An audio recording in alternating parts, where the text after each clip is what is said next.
Minister, I'm just back from a week in Palestine where I seen the apartheid system at first hand. The Shamrock and Olive Tree Boxing Project was the group that I travelled with, and we were subjected to threats and intimidation by Israeli soldiers. One young man from Belfast, aged 22, was singled out by an Israeli soldier just because he had the audacity to smile. Since when has smiling become a crime? Our bus driver, a young Palestinian man called Allah, was treated even worse simply because he was Palestinian.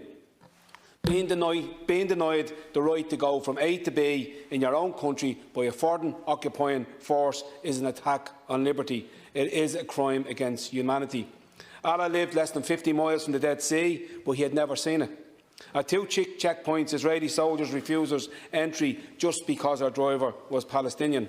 At the third checkpoint, we finally got through. So Allah, who lived less than 50 miles from the Dead Sea, got to see this for the very first time.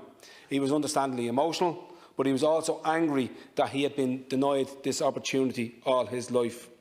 The Irish Government's refusal to recognise the State of Palestine could be seen as denying crimes against humanity and crimes against peace. On Tuesday, the Irish Embassy in Israel welcomed the announcement of a direct flight into Tel Aviv, between Tel Aviv and Dublin.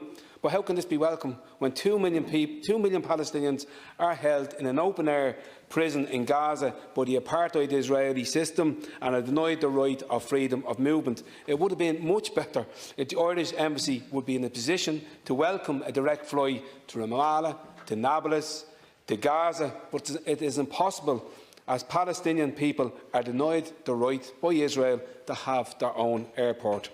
So instead of celebrating direct flights into Tel Aviv, why not call out the obvious blatant apartheid and human rights abuses in Palestine?